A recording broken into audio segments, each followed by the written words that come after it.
So here are your 8 cars that are leading this race, about to pull up on Ward Burton, who is 4 laps down in the Hardee's car. Yeah, he said they broke a shock. They've been in working on that shock. They've lost a lot of ground. Neil, just a little while ago, you said to Bill Elliott and then we're about to lose the draft. If you notice, they pull right back up on them.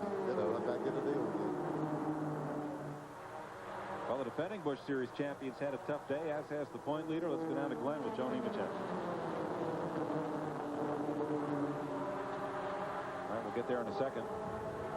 There he is. Trying to get back to go work the car a little bit more. Yeah, Glenn was set to talk to him, but they wanted to get it in the garage where they could work on it a little bit.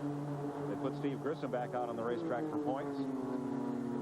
Grissom is 33rd, 30-some laps down. Now Glenn's with Joe Nemechek. Here's Glenn. Well, the problem was the car was blocking the entrance to the garage area. Larry Pearson had to get his car in here and get it off the pit road. But, Joe, even after the crash, the car looked like it was going pretty strong then. What happened? Well, you know, the dead team said not Chevrolet was running good. Got together, they were thinking it was a winning car, and just the racing is so close. You know, we're having a blast out there, changing back and forth, and something happened. I think we lost the cylinder, broke a valve spring or something. But, you know, the car, we got it crashed, we got from the back, we went from the back to the front, and we're just having a good day. Well, the good day is not so good now. The crew is trying to get the car fixed to get him back out there. They've gone after a rotor, I heard him say, so they'll get Joe back out shortly. Thanks, Glenn. 8 cars are in the lead draft right now. Then a pair, Irvin and Leslie. And then a pair, Sprague and Bessie. And then another lineup of 7 or 8 cars. These guys are going to be a little bit more cautious about stepping in a line, out of line. If you get out now and go to the rear, that line's going to be so fast you might fall off and not even be able to get back in. You're absolutely right. I seen Ward Burton a while ago. He was going to wait to the end of that when they come by to lap him there, and he's going to fall in. He couldn't do it.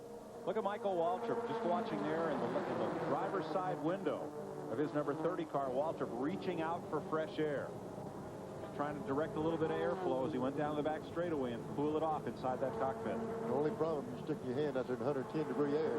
Well, that's outside. But on that racetrack, I'm telling you, with all those cars in the line, stirring that air up is a lot hotter on that pavement. I said fresh air, didn't say cool air. Yes, sir. Here's your Napa Field standing update brought to you by Napa, because there are no unimportant parts. I tell you what, Mike, at a time like that, some fresh carbon monoxide feels good. I was going to tell you, Neil, he sticks that hand out just enough for that air to really get hold of it. He can wipe his own back window. He'll need that window there to keep his arm on. So for the moment, they're content to let Earnhardt lead, and this pack of 8 is 8.6 seconds ahead of 9th place Ernie Irvin right now. The defending champion of this race is Terry Labonte holding on to this pack. Goodwrench Chevrolet of Earnhardt, the AC Delco Chevy of Schrader, 1-2. The Feenalube Chevrolet, or Ford rather, the Feenalube Ford of Randy LaJoy. The Vic Moroso car running in 3rd. The Pennzoil Pontiac of Mike Waltrip is 4th. The Alliance Chevrolet, Robert Presley is 5th. The Capio Chevrolet for Sterling Marlin. Now 7th, the Budweiser Ford of Elliott up there in 6th. And the MW Windows Chevrolet of Labonte. That's the lead pack. It looks like Presley and Sterling Marlin swapped that position at each lap. Every time we call it out to you, they change it.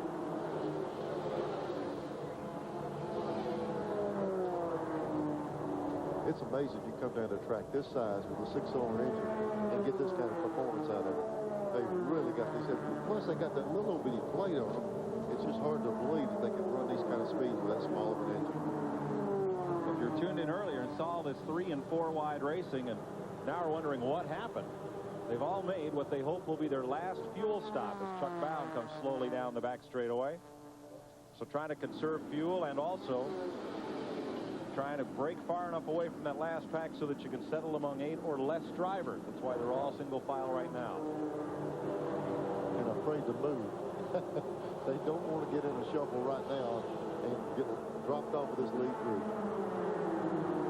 Helicopter shot from our Polaroid Captiva aerial mounted camera as you watch them roll up into turn number 3. Yeah, the only fellow who can make a move is Labonte. He's the last guy, but there's nobody behind to go with him. No, this is where we need to be able to fast forward 20 laps because they're going to be pretty content to sit there and just work at it. You see Elliott stick out. You're going to see these guys shuffle the car left and right.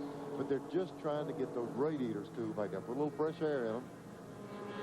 Drop the inside a little bit. Shove some cool air for that car.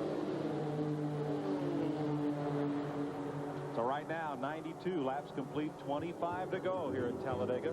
We'll be right back live on TNN.